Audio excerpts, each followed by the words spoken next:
E pra você, atleta, como é que também, tu passou por uns momentos que fala assim, caralho, puta, será que eu sou esse cara mesmo, mano? Será que eu sou o cara que vai mandar bem na Olimpíada e o caralho? E depois que você saiu, puta, será que eu vou ser o cara que vai mandar bem nos negócios? Ou isso é uma parada que tu sempre foi sereno? Não, não. Não tem nem como, né? Se tu falar que sim, é Oh, mentira. não, é carne e osso, né? Tem uma pergunta que eu respondo nas minhas apresentações, nas palestras, que eu comecei a fazer isso bem recentemente, né? Eu comecei a pensar assim, falando, cara, que tem a ver com resiliência, né? A sua pergunta é assim, como é que eu sou mais resiliente? Como é que eu adapto às mudanças? Como é que eu sou mais flexível com as coisas que acontecem? Como é que eu posso ser menos inseguro e mais confiante com as coisas e com os caminhos que eu gostaria de fazer para minha vida, né? Para minha construção? E eu penso sempre no dia mais difícil da minha carreira, que foi o dia 25 de julho de 1992, que foi um dia antes da minha estreia olímpica. E esse dia foi um dia de muitas dúvidas.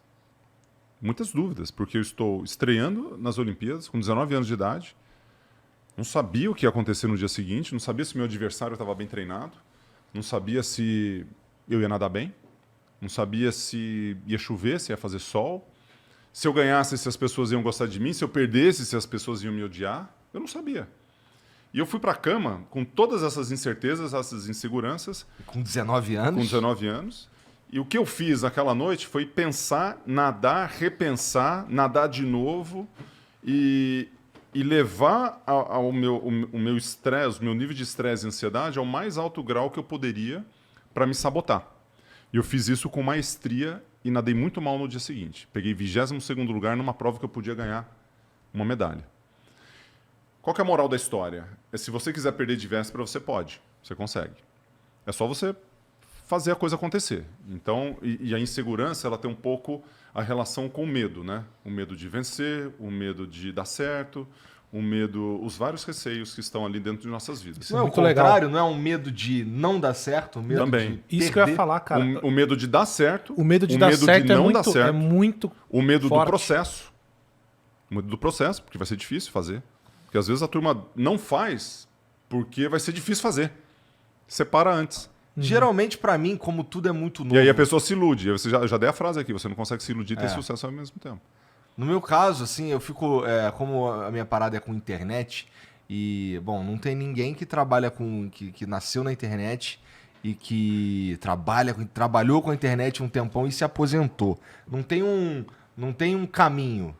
A gente tá descobrindo esse caminho, sabe? E nesse sentido, cara...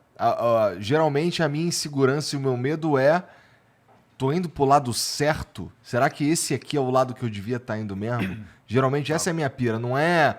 Assim, eu tenho um objetivo, mas aí o caminho até lá tá sendo descoberto ainda. Você está fazendo análise de risco daí, né? O tempo inteiro.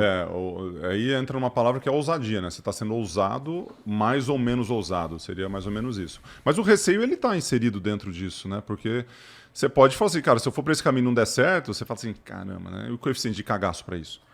É isso que você pensa, né? Será que se eu for aqui e me estrepar, o que vai acontecer na minha vida?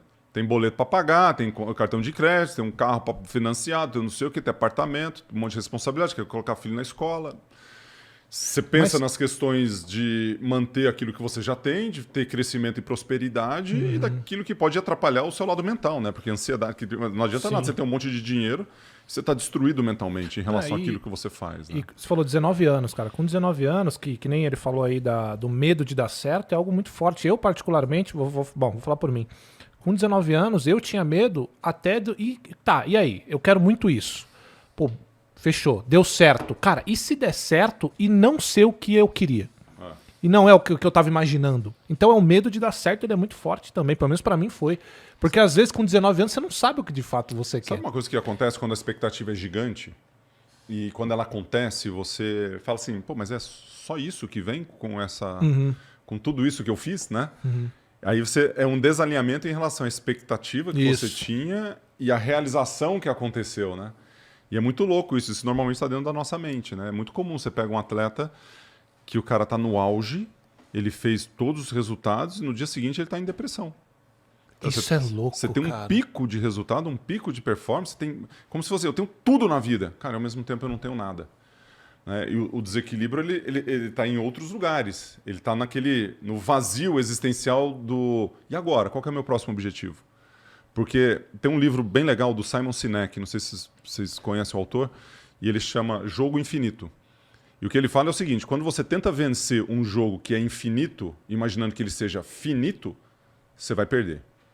Por exemplo, o jogo da vida é um jogo infinito. Cara, se isso que você tá falando... Se você vai para a muito Olimpíada... verdade. Hã? É muito verdade. Aí Mas você não pode ser campeão da vida. Com quem você vai comparar? Né? Agora, o atleta, ele está sempre num jogo, entre aspas, finito. Olimpíada, acabou, medalha. Isso é uma parada que eu invejo.